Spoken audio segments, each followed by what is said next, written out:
حضرت تمیم داری رضی اللہ تعالیٰ عنہ فرماتے ہیں کہ ہم کھڑے تھے، ایک اونٹ دوڑتا ہوا آیا، نبی کریم صلی اللہ علیہ وسلم کے پہلے اس نے قدموں پہ سجدے کیے، صحابہ کہنے لگے حضور ہمیں بھی اجازت دیں، فرمایا وہ تو بے زبان ہے، اسے تو پتہ کوئی نہیں، پیش نظر ہے وہ نو بہار، سجدے کو دل ہے بے قرار، روکیے سر کو روکیے یہی تو امتحان ہے۔ فرمایا اسے کیا پتا، تم تو مکلف ہو شریعت کے، تمہیں اجازت نہیں ہے۔ اور اعلیٰ حضرت نے 2 ٹوک لکھا ہے، فرمایا سوائے خدا کے کسی کو تعظیمی سجدہ بھی حرام ہے، یہ نوٹ کر لیں میری بات۔ اور اعلیٰ حضرت نے فتاوی رضویہ میں لکھا ہے کسی قبر پہ جاؤ تو 4 ہاتھ دور کھڑے رہو، اللہ کرے آپ کو سمجھ آئے، کتنے ہاتھ؟ 4 ہاتھ دور کھڑے رہو، سورۃ فاتحہ پڑھو، درود شریف پڑھو، جس قبر پہ گئے ہو ان کی روح کو اصال ثواب کر، ان کے وسیلے سے دعا مانگو۔ اعلیٰ حضرت فرماتے ہیں قبر کو سجدہ بالاتفاق حرام ہے، طواف قبر کا کرنا بالاتفاق حرام ہے، بوسہ لینے میں اختلاف ہے کہ جائز ہے کہ ناجائز ہے، لیکن بوسے سے بھی چونکہ شک پڑتا ہے تو فرماتے ہیں احمد رضا کی رائے یہ ہے کہ بوسہ لینے سے بھی بچا جائے۔ وہ آ گیا تو اس سے اگلی باتیں کرتا ہے، بس خاموش رہ، باادب رہ اور پیچھے رہ۔ تو حضرت تمیم داری کہتے ہیں یہ حدیث اعلیٰ حضرت نے لکھی ہے لمن والعلا میں، فرماتے ہیں کہ اونٹ نے پہلے سجدہ کیا، قدم چومے، پھر اس نے حضور کے کان میں کوئی بات کہی، روزے دے دوالے نے غلامہ دیاں ٹولیاں، ایک پہ سن دے کروڑاں دیاں بولیاں، یعنی اونٹ نے بات کی تو حضور نے وہ بھی سن لی۔ اعلیٰ حضرت کہتے ہیں جو پناہ میں آتا ہے بچ جاتا ہے، کہتے ہیں رسول کریم نے نا اونٹ کی پشت پہ ہاتھ پھیرا اور اللہ کے محبوب فرمانے لگے فکر نہ کر، اب تو آ گیا ہے نا تو جیسے تو کہے گا ویسے ہی ہو جائے گا، جیسے تو کہے گا ویسے ہی۔ ابن ماجہ میں موجود ہے، پر میں چونکہ فاضل بریلوی رحمۃ اللہ علیہ کی کتاب سے پیش کر رہا ہوں الامن والعلا سے، تو میں اسی انداز میں پیش کر رہا ہوں جس انداز میں وہاں ہے۔ حضرت تمیم داری کہتے ہیں کہ ہماری سمجھ میں بات کوئی نہ آئی، تھوڑی دیر گزری تو کچھ لوگوں نے ہاتھوں میں رسیاں پکڑی ہیں، خنجر پکڑے ہیں، دوڑے آئے، یا رسول اللہ یہ ہمارا اونٹ ہے۔ حضرت تمیم داری کہتے ہیں میں نے دیکھا کہ جب وہ آ گئے نا خنجر لے کے تو اونٹ حضور کے پیچھے چھپ گیا، آج لے ان کی پناہ، آج مدد مانگ ان سے، وہ حضور کے پیچھے چھپ گیا۔ تو کہتے ہیں کہ نبی کریم صلی اللہ تعالیٰ علیہ وسلم نے فرمایا کیا مسئلہ ہے بھائی؟ یا رسول اللہ ہمارا اونٹ ہے، ذبح کرنے لگے تھے دوڑا ہے، تو حضور فرمانے لگے وہ تو تمہاری شکایت کر رہا ہے۔ وہ کہتا ہے یا رسول اللہ میں نے برسوں ان کی نوکری کی، برسوں میں نے بڑی نوکری کی، صحیح کہتا ہے؟ یا رسول اللہ ٹھیک کہتا ہے، حضور اب بوڑھا ہو گیا ہوں، تھوڑا زیادہ بوجھ نہیں اٹھا سکتا تو مجھے ذبح کر کے کھانا چاہتے ہیں، میں مرنا نہیں چاہتا۔ نبی کریم فرمانے لگے اچھے لوگ یہ صلہ دیتے ہیں، انہوں نے عرض کی حضور آپ حکم کر دیں، ہم اس کو چھوڑ دیتے ہیں یا رسول اللہ، نہیں ذبح کریں گے، خدمت کریں گے۔ حضور فرمانے لگے نہیں اب میرے پاس آیا ہے نا، اب میں نے واپس نہیں کرنا، آج ہو گیا ہے، آج لے ان کی پناہ، آج مدد مانگ ان سے، آج ہو گیا یا رسول اللہ پھر رکھ لیں۔ حضور نے فرمایا نہیں بھائی پیسے بتاؤ کتنے؟ یا رسول اللہ نہیں کچھ نہیں۔ نبی کریم علیہ السلام نے فرمایا نہیں بتاؤ کتنے، بتاؤ کتنے؟ انہوں نے کہا حضور ایک دفعہ ریٹ لگایا تھا تو 100 دینار لگا تھا، حضور نے فرمایا بلال دے دو 100 دینار، 100 دینار دے دیا۔ اعلیٰ حضرت فرماتے ہیں دیکھو ان کی پناہ میں آنے کی برکتیں کتنی ہیں۔ ان سے کہا تم جاؤ، وہ چلے گئے، حضور نے پشت پہ ہاتھ پھیرا، فرمایا جا تو آزاد ہے۔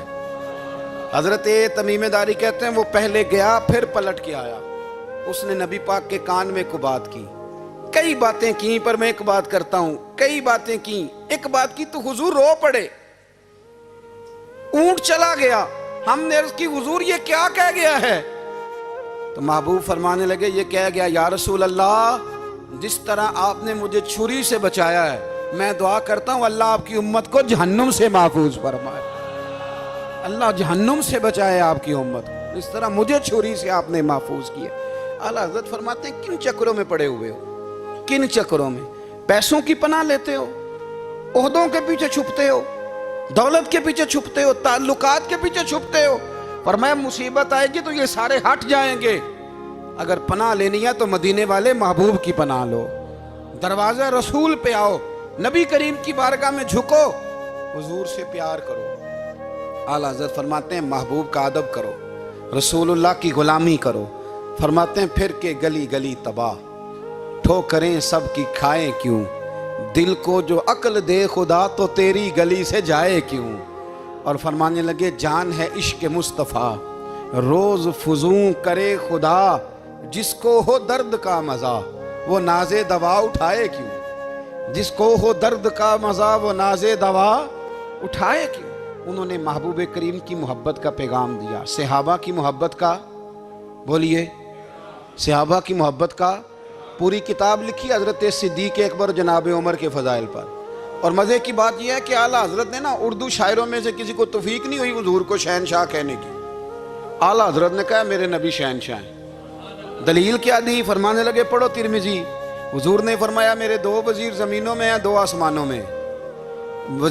زمین کے 2 وزیروں کے نام ابو بکر اور عمر ہیں، آسمان کے 2 وزیر ہیں جبریل اور میکائیل۔ اعلیٰ حضرت کہنے لگے حضور وزیر تو کسی شہنشاہ کے ہی ہوتے ہیں، پھر کہہ لو نا شہنشاہ۔ تو پھر فرمانے لگے حاجیو آؤ شہنشاہ کا روضہ دیکھو، حاجیو آؤ شہنشاہ کا روضہ دیکھو، کعبہ تو دیکھ چکے اب کعبے کا بھی کعبہ دیکھو، کعبہ تو دیکھ چکے اب کعبے کا بھی، غور سے سن تو رضا کعبے سے بھی آتی ہے صدا، میری آنکھوں سے میرے پیارے کا روضہ دیکھو۔ اعلیٰ حضرت نے ساری زندگی اور صحابہ کرام کی بات کی، اہل بیت کی بات کی، اولیاء کی بات کی، صوفیاء کی بات کی، دفاع کیا سب کا، سب کے شانوں میں لکھا، امت کو بتلایا کہ اپنے بزرگوں سے جڑے رہو گے تو بچے رہو گے۔ اعلیٰ حضرت نے طنز کرنے سے، تنقید کرنے سے، بلا وجہ غلطیاں نکالنے سے اور ایک دوسرے پر لان تان کرنے سے ہمیں بچنے کو کہا۔ اعلیٰ حضرت فرماتے ہیں کوئی علم اگر آ جائے نا تو اس کا معنی یہ نہیں کہ سب کو جاہل سمجھ لینا چاہیے۔ سمجھ آ رہی ہے میری بات کی؟ ہم جس شعبے میں بھی ہوتے ہیں نا سامنے والے کو ان پڑھ ہی سمجھتے ہیں۔ مولویوں کے بارے میں بعض لوگوں کا خیال ہے کہ یہ پتہ نہیں کون سی مخلوق ہے، ان کو کیا پتہ دنیا داری کا۔ میں صحیح کہہ رہا ہوں۔ اسی طرح جو میرے شعبے سے تعلق رکھنے والے لوگ ہیں وہ کہتے ہیں شاید سارے تاجر 2 نمبر طریقے سے ہی مال کماتے ہیں۔ یہ ہو نہیں سکتا، ایسا ہو نہیں سکتا۔ ہمیں نا دوسروں کی اہمیت کی خبر رکھنی چاہیے۔ ہم ایک دوسرے سے پیار، ہم طنز کرتے ہیں، تنقید کرتے ہیں۔ فاضل بریلوی منع کرتے تھے، آپ فرماتے ہیں یہ طریقہ درست۔ ہم جب غلطیاں نکالنے پہ جاتے ہیں تو معاذ اللہ اتنا اوپر بن جاتے ہیں کہ معاذ اللہ ثم معاذ اللہ اللہ رسول تک پہنچ جاتے ہیں۔ اعلیٰ حضرت کے زمانے میں ایک شخص نے کہہ دیا نبی پاک کا خیال آئے تو نماز ٹوٹ جاتی ہے۔ عقل ہے نا جی، جہاں مرضی لے جاؤ۔ وہ کہنے لگا جی میں نے خالص اللہ کے لیے پڑھنی ہے نا فلسفہ عجیب، نبی پاک کا خیال آئے تو نماز ہے۔ اعلیٰ حضرت فرمانے لگے تو بڑا ہی پاگل ہے، جب تو کہے گا السلام علیکہ ایھا النبی، خیال آئے گا کہ نہیں؟ فرمانے لگے تو بڑا ہی نادان ہے، جب تو کہے گا اللہم صلی علی محمد وعلی، خیال آیا کہ نہیں آیا؟ فرمانے لگے تو نبی پاک کی بات کرتا ہے، نماز میں تو ابا اماں کا بھی خیال آتا ہے، ربنا اغفر لی ولی والدیّ۔ فرمانے لگے ربے کے خیال سے نہیں ٹوٹتی تو مدینے والے کے خیال سے کیسے ٹوٹ گئی؟